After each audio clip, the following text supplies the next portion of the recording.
ventricles? I'd play along, tell Jean to eat my whole heart if she was hungry enough. We had such fun slipping bits of ourselves into the savage parts. I've yet to read any of those grim tales to my son. I've stuck to newer books for him, to stories that stir up nothing from my childhood and present no risk of Jean creeping into my voice. It's felt like a neat and necessary excision, leaving out Jean and the confusing appetites of those old tales. I'm fumbling enough already, ambling motherless into motherhood. Except now there is no Jean. She's fallen to this odd fairy tale death while living with a man I know nothing about. I hope what Elliot said on the phone about her slipping from the ladder is true, and that Jean died in the rapture of making these towers. Maybe my grief will be easier to bear over these last few hills if I keep this fairy tale going in my mind. I know even fairy tales that bend toward mercy have their brutal twists, and there's no returning to these hills without allowing Jean to gnaw at my heart again, to chew on my ventricles like strips of venison. In the back seat, my son Silvestre is restless and flailing his legs. I offer him the last of the apple slices I prepared for our long trip into these sinking mountains. I assure him this old truck, with its rattling plastic tubes, won't remain ahead of us forever. Jean. I'd had it with the new mailman. He kept peering in at me through the screen door like I was up to something indecent, sculpting cocks like Louise Bourgeois. I didn't have the forging equipment to weld anything cock-shaped. I was no Louise either. I was just trying to master the nature of a box. Everything I made was flat and six-sided, and I didn't need the new mailman snickering at any of it. I also couldn't keep the front door shut, not once the metal got molten enough to start releasing its fumes, and the argon gas from the TIG torch was doing its inert magic to the air. I tried to take the high road at first. I said please and called the new mailman by the name on his uniform.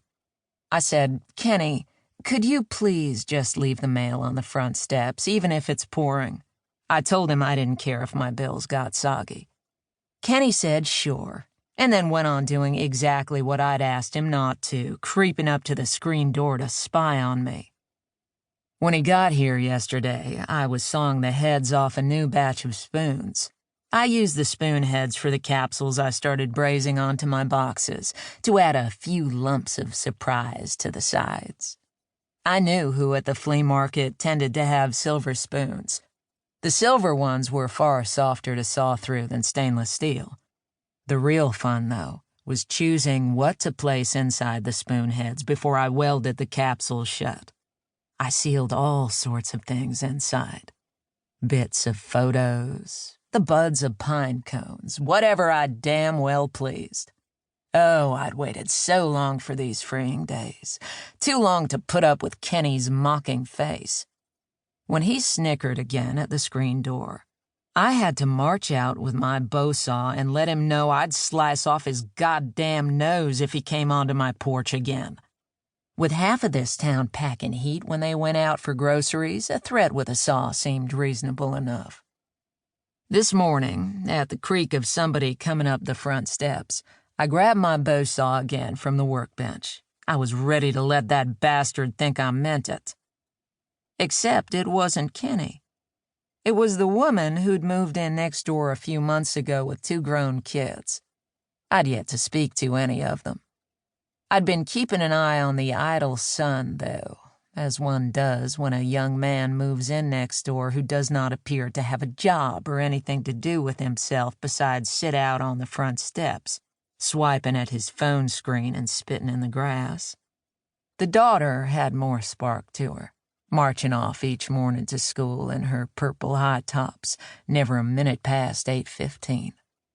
She had darker skin, and I guessed probably a different father than her older brother.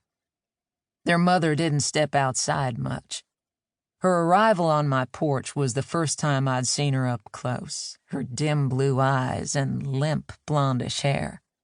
She had a depleted expression that was quite a contrast to the leaping pink dogs on her t-shirt.